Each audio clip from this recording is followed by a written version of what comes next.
बिस्मिल्लाहिर्रहमानिर्रहीम। कुरान मजीद के 14वें पारे के दो हिस्से हैं। पहला सूरह हिज्र मुकम्मल और दूसरा सूरह नहल मुकम्मल। सूरह हिज्र में 4 बातें हैं। कुफ़ार की आरज़ू, आखिरत में जब कुफ़ार मुसलमानों को मज़े में और ख़ुद को अज़ाब में देखेंगे तो तमन्ना करेंगे कि काश वो भी मुसलमान होते। कुरान की हिफाजत, अल्लाह ताला ने क़यामत तक के लिए कुरान की हिफाजत का ज़िम्मा ले लिया। इंसान की तख्लीक, अल्लाह ताला ने इंसान को मनी से बनाया, फरिश्तों का मसजूद बनाया, शैतान मरदूद हुआ, उसने क़यामत तक इंसानों को गुमराह करने की कसम खाई। 3 किस्से। पहला किस्सा, हज़रत इब्राहीम अलैहिस्सलाम को फरिश्तों ने आकर बेटे की खुशखबरी दी। इस वक्त इनकी अहलिया बहुत बूढ़ी हो चुकी थी, बज़ाहिर ये वलादत की उम्र ना थी, इसलिए आपको बेटे की खुशखबरी सुनकर खुशी भी हुई और ताज्जुब भी हुआ। फरिश्तों ने कहा, हम आपको सच्ची खुशखबरी सुना रहे हैं, आप मायूस ना हों। आपने फरमाया कि अल्लाह की रहमत से मायूस होना तो सिर्फ गुमराहों का काम है। दूसरा किस्सा, फरिश्ते हज़रत इब्राहीम अलैहिस्सलाम को खुशखबरी सुनाकर हज़रत लूत अलैहिस्सलाम की खिदमत में हाज़िर हुए और उनसे दरख्वास्त की कि आप अपने घर वालों के साथ लेकर रात ही को इस बस्ती से निकल जाइए, क्योंकि आपकी बस्ती वाले गुनाहों की सरकशी में इतने आगे निकल गए हैं कि अल्लाह ताला ने इनके नापाक वजूद से ज़मीन को पाक करने का फ़ैसला कर लिया है। इन लोगों की जड़ सुबह सुबह होते ही काट दी जाएगी। तीसरा किस्सा, अस्हाबुल हिज्र, इनसे मुराद कौम समूद है। ये लोग भी जुल्म और ज़्यादती की राह पर चल निकले थे और बार बार समझाने के बावजूद बुत परस्ती को छोड़ने के लिए आमादा नहीं हो रहे थे। इन्हें मुख्तलिफ मोजज़ात दिखाए गए, बिलखुसूस पहाड़ी चट्टान से ऊँटनी की वलादत का मोजज़ा, जो कि हकीकत में कई मोजज़ों का मजमुआ था।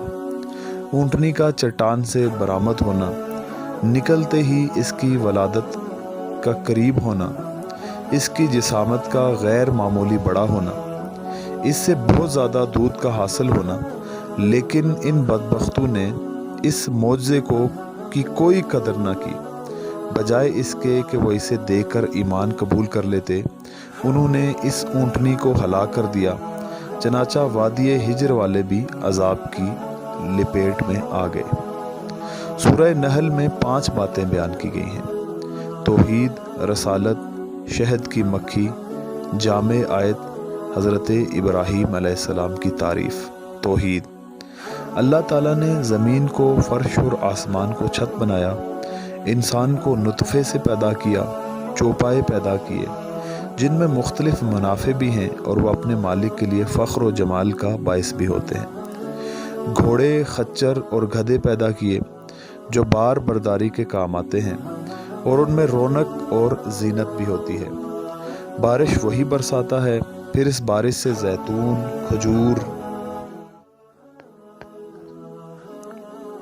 अंगूर और दूसरे बहुत सारे मेवाजात और गल्ले वही पैदा करता है।